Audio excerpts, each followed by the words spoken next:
Hello students. बेटा आज हम मंत्रा में अपनी पहली कविता जिसका नाम है देवसेना के गीत और कार्नेलिया के गीत, ठीक है बेटा, इनका अध्ययन करेंगे।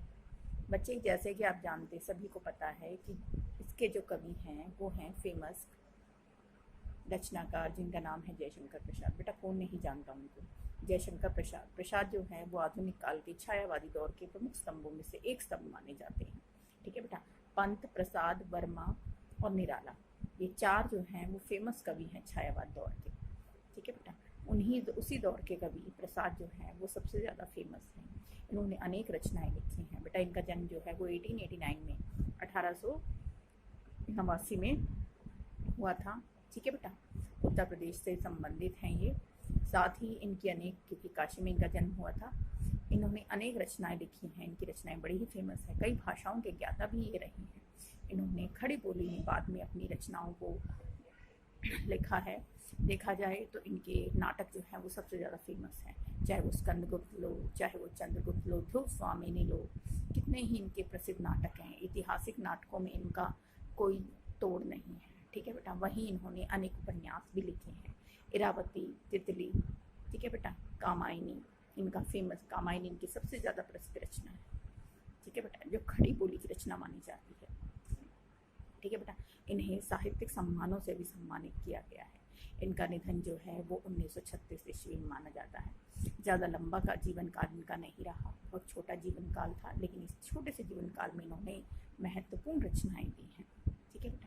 इन्हीं की प्रसिद्ध रचना जो है देवसेना के गीत, आज हम इसको अध्ययन करेंगे, जो उनके प्रसिद्ध नाटक स्कंदगुप्त से अवतरित हैं, ठीक है बेटा। देवसेना का गीत, बेटा ये एक गीति काव्य है। गीति काव्य इसलिए है क्योंकि इसे एक गीत के रूप में स्कंदगुप्त नाटक में रखा गया है, ओके बेटा। स्कंदगुप्त नाटक, स्कंदगुप्त जो है वह स्कंद प्रदेश के राजा का नाम है, स्कंदगुप्त, ओके बेटा। वहीं दूसरी तरफ मालवा के नरेश राजा बंधु वर्मा की बहन जिसका नाम था देवसेना, उनकी प्रेम कहानी का यहाँ पर पूरा का पूरा वर्णन है।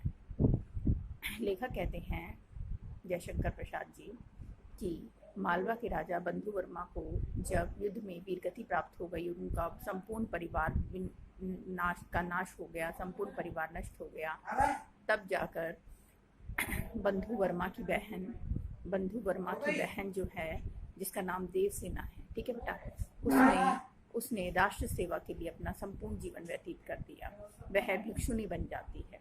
इससे पूर्व जब वह समृद्धि के दौर से गुजर रही थी, अर्थात जब भाई जीवित था, तब उसने स्कंदगुप्त से प्रेम किया था, ठीक है बेटा। लेकिन स्कंदगुप्त ने उसके प्रेम को नहीं समझा, ठीक है, जिसके चलते स्कंदगुप्त जो था वह मालवा के ही एक धन कुबेर होता है बेटा, बहुत बड़ा धन संपत्ति, पूंजीपति, ठीक है बेटा, सामंतवादी व्यक्ति की बेटी विजया से प्रेम करता था, ठीक है बेटा। जिसके चलते उसने विजया के लिए मालवा के नरेश बंधु वर्मा की बहन का प्रेम ठुकरा दिया।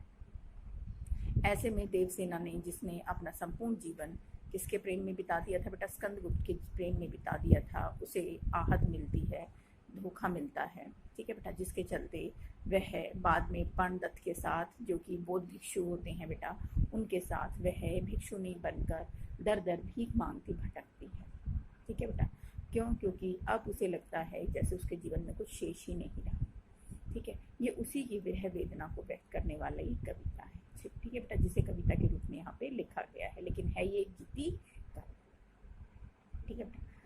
लेखक कहते हैं क्योंकि रचनाकार के रूप में है, इसलिए हम कवि और रचनाकार या लेखक कुछ भी कह सकते हैं। क्योंकि जयशंकर प्रसाद फेमस लेखक थे बेटा, तो वहीं फेमस कवि भी थे। इसका मतलब रचनाकार के रूप में उन्होंने उपन्यास भी बहुत लिखे हैं, ठीक है। तो यहाँ पर लेखक क्या कहना चाहते हैं, ध्यान से सुनिए।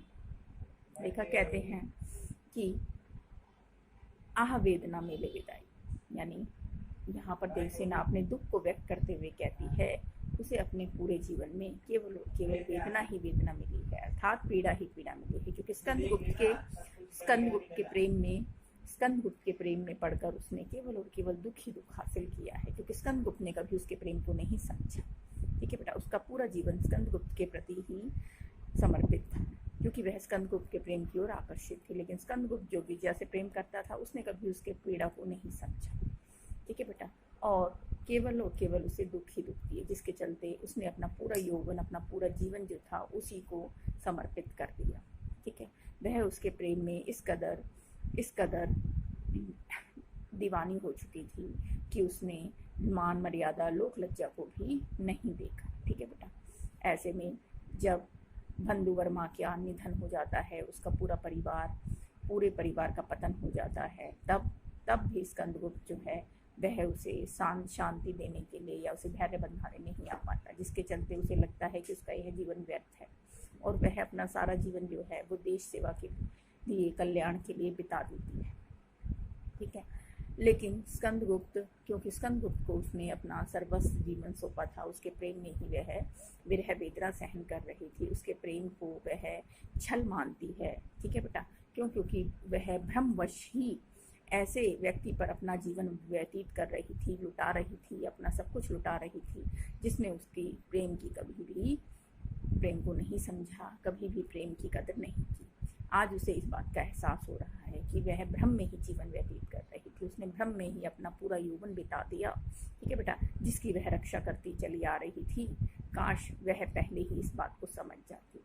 लेकिन आज भी वह उसके प्रेम को, प्रणय का प्रस्ताव पाकर कुछ समय के लिए, ठीक है बेटा, उसके प्रेम में क्या हो जाती है, सुखी भविष्य की कल्पनाएं करने लगती है और उसकी कल्पनाएं उसे मिथ्या लगती हैं। क्यों लगती हैं? क्योंकि उसे लगता है कि अब तक जो उसने मेहनत की, परिश्रम किया, क्योंकि वह उस रास्ते को त्याग चुकी है, उस पथ पर अब वह आगे बढ़ेगी तो उसका जीवन विनाश की ओर ही जाएगा। ठीक है बेटा, लेकिन फिर भी जैसे थका हुआ पंथी कुछ समय के लिए सुख स्वप्नों की नींद में डूब जाता है। ठीक है बेटा, और कोई पक्षी जब उसके उस नींद में विघ्न डालता है, ठीक है बेटा, और राग गाते हुए, तब वह उस नींद से, उस कल्पनाओं से या उस सुख सपने से बाहर नहीं आना चाहता, उसे उस सुख कल्पना से बाहर आने में दुख होता है। ठीक ऐसे ही वह भी स्कंदगुप्त के प्रेम में ही डूबे रहना चाहती है, वह सच्चाई और वास्तविकता में नहीं आना चाहती। क्यों? क्योंकि उसे लगता है कि स्कंदगुप्त जो है वह दोबारा उसका प्रणय प्रस्ताव जो है स्वीकार करेगा, लेकिन वो करता भी है। बाद में जब स्कंदगुप्त उसके जीवन में दोबारा आता है, लौटता है और उसके सामने विवाह का प्रस्ताव रखता है, तब उसे कहीं ना कहीं आहत मिलती है। उसे लगता है उसका सारा श्रम जो है वह व्यर्थ गया। ठीक है बेटा, और अब वह भावी कल्पनाएं करके, भविष्य के सुखद जीवन की कल्पनाएं करके अपने इस जीवन के अथक श्रम को व्यर्थ कर रही है। ठीक है बेटा, इसलिए वह उसके प्रणय प्रस्ताव को ठुकराते हुए दोबारा से प्रलय के रथ पर सवार हो जाती है, क्योंकि उसे लगता है कि उसका जीवन जो है वह प्रलय के रथ पर सवार है। अर्थात वह इस उम्र में, इस दौर से, ठीक है बेटा, जिस उम्र में अब वह पुनः लौट नहीं सकती, क्योंकि उसका यौवन तो बीत चुका है, अब वह दोबारा उस रास्ते पर नहीं चल सकती। अर्थात दोबारा उसका जीवन जो है वह सुखद कल्पनाओं को नहीं संजो सकता, इसलिए वह उसके प्रणय निवेदन को अस्वीकार करते हुए, ठीक है बेटा, अपने जीवन में आगे बढ़ने का लक्ष्य जो है वह लिए हुए चली जाती है। वह स्कंदगुप्त के प्रेम को पुनः स्वीकार ना करते हुए, ठीक है बेटा, देश हित और राष्ट्र हित में ही जुट जाती है।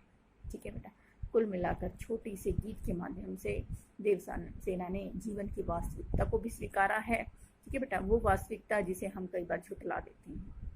वास्तविक परिस्थितियों का सामना देवसेना जो है बड़े ही कठोर भाव से करती है। ठीक है बेटा, लेकिन वहीं वह अपनी मानसिक पीड़ाओं को भी छुपा नहीं पाती, उसे भी वह अभिव्यक्त करने का प्रयास करती है। धन्यवाद।